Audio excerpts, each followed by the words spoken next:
केंद्र सरकार के किसान बिल के विरोध में प्रदेश कांग्रेस की ओर से प्रदेश भर में प्रदर्शन किए जा रहे हैं। वहीं धारा 144 वाले जिलों में कांग्रेस नेता ज्ञापन दे रहे हैं।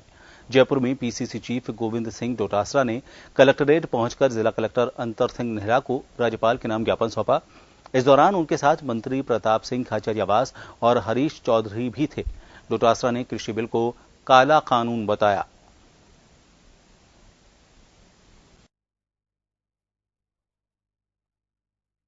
व्यक्ति से मिलने का नहीं दिया था, तो हमने मुख्यमंत्री जी ने सबने हस्ताक्षर करके उनको भेजा था। जो तीनों कानून हैं जो केंद्र की सरकार लेकर के आई है वो किसान विरोधी कानून है। किसान को किसान नहीं रहने दिया जाएगा, मजदूर बना दिया जाएगा और बड़ी बड़ी कंपनियां आकर के किसान की जमीन के ऊपर, उनकी उपज के ऊपर कब्जा कर लेंगी। जमाखोरी को बढ़ावा मिलेगा और जिस प्रकार से नोटबंदी और जीएसटी से लोग तंग आ चुके और कोरोना के कारण से केंद्र सरकार की विफलताओं के कारण देश में 2.25 करोड़ नौकरियां इस 6 महीने में चली गई हैं। और इस खबर को लेकर बातचीत करेंगे। जयपुर से हमारे वरिष्ठ संवाददाता विवेक हमसे जुड़ चुके हैं। विवेक, किसान बिल को लेकर जो प्रदर्शन चल रहे हैं उनमें अगर अब बात करें तो राजस्थान उस मोड़ पर है जहां पर गैर बीजेपी जो प्रदेश हैं वो मुखर होकर किसान को लेकर जो बिल आ रहा है उसको किसानों के विरोध में बता रहे हैं। राजस्थान की अगर बात करें तो जाहिर तौर पर 144 की वजह से उन जिलों में जिनमें ये धारा लगी हुई है उनमें भीड़ तो नहीं गई, लेकिन ज्ञापन दिया गया। ज्ञापन में क्या कुछ जिक्र किया गया है और इसका विरोध करते हुए क्या नई बातें सामने रखी गई हैं?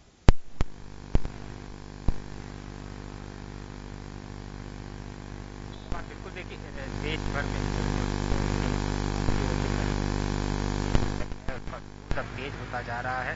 प्रमुख विपक्षी पार्टी कांग्रेस के साथ ही उनके सहयोगी दल अब केंद्र सरकार के देश का विरोध कर रहे हैं। केंद्र सरकार पर लगातार जो आरोप लगाए जा रहे हैं कि जो कृषि संबंधी अध्यादेश लाया गया ये काला कानून है और इसे वापस लेना चाहिए।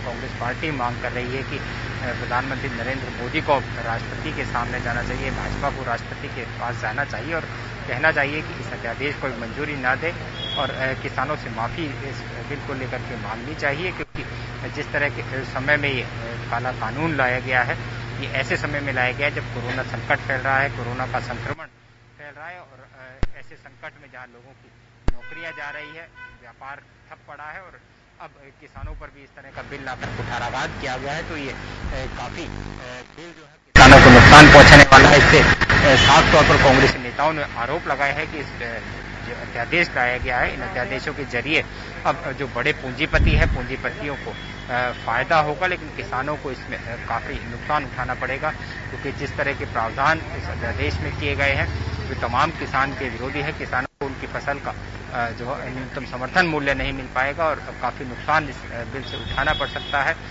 कांग्रेस पार्टी की ओर से आज राजस्थान के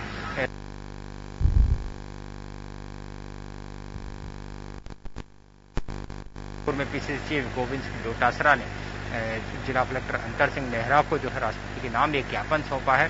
ज्ञापन में साफ तौर पर कहा गया है कि इस बिल को पर जो है रोक लगानी चाहिए, बिल को वापस लेना चाहिए, क्योंकि जिस समय में बिल आ रहा है इसका विरोध हो रहा है और इस विरोध प्रदर्शन में भी बड़ी संख्या में लोग जुट रहे हैं, किसान सामने आ रहे हैं। ऐसे में कोरोना संक्रमण भी फैलने का जो है खतरा काफी खड़ा हो गया है, तो अब इस अध्यादेश को रोक देना चाहिए। वहीं इस बिल को लेकर के साफ तौर पर कहा गया है कि ये जो बिल लाया गया है अमेरिकी में जिस तरह के कानून बने हुए हैं उसी की कॉपी करके ये बिल लाया जा रहा है, उससे प्रभावित होकर के इस तरह के बिल लाए जा रहे हैं। लेकिन अमेरिकी अर्थव्यवस्था की अगर बात की जाए तो ज्यादातर जो कृषि है वो सब्सिडी पर आधारित है, लेकिन भारत में जो किसानों को सब्सिडी मिलती है काफी कम है। अमेरिका में जो सब्सिडी दी जाती है काफी ज्यादा है।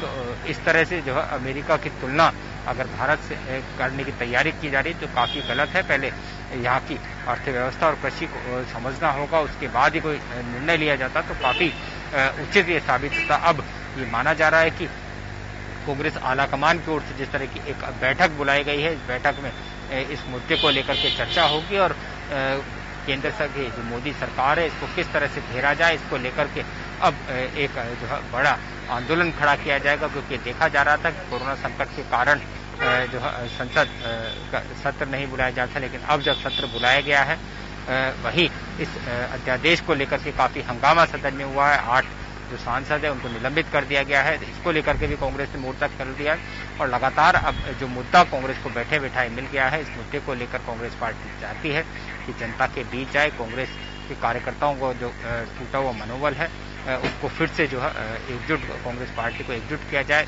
कांग्रेस कार्यकर्ताओं में जान फूकी जाए और अब इस मसले के जरिए कांग्रेस पार्टी देश भर में आंदोलन खड़ा कर केंद्र सरकार घेरने का काम तो करेगी, लेकिन कांग्रेसी कार्यकर्ताओं में भी एक बार फिर जो है जान फूकने का काम इस बिल के विरोध के जरिए किया जाए।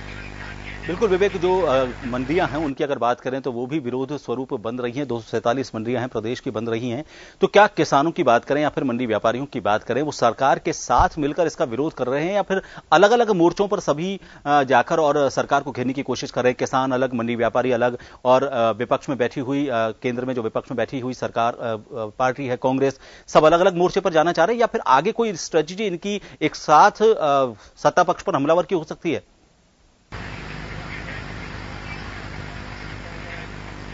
तो देखिए, जो कृषि संबंधी अध्यादेश लाया गया इसका कांग्रेसी पार्टी तो पुरजोर तरीके से विरोध कर ही रही है, साथ ही अन्य सहयोगी दल इसके विरोध में उतर आए, लेकिन मंडी व्यापारी और किसानों के संगठन भी इस बिल के विरोध में उतर आए हैं। लेकिन केंद्र सरकार लगातार किसानों को और उनके किसानों से संबंधित संगठनों को ये भरोसा दे रही है कि जो अध्यादेश लाया गया है ये पूरी तरह से किसानों के हित में है, क्योंकि इसमें जिस तरह के प्रावधान किए गए हैं किसानों को अब उनकी फसल जो है मंडी के बाहर भी बेचने की आजादी मिलेगी, फसल का सही मूल्य उन्हें मिल पाएगा।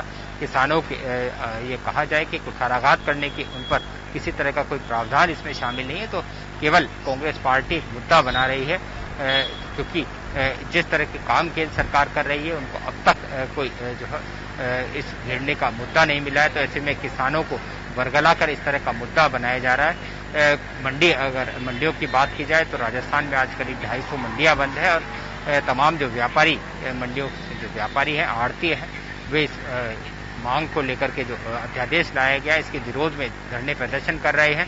हालांकि प्रदेश 11 प्रमुख जो शहर है, जिला मुख्यालय है, उनमें धारा 144 लगा दी गई है, लेकिन उसके बावजूद भी इस तरह की जो है धरने विरोध प्रदर्शन के कार्यक्रम आयोजित। बहुत बहुत शुक्रिया विवेक पूरी जानकारी के लिए। तो प्रदेश की मंडियां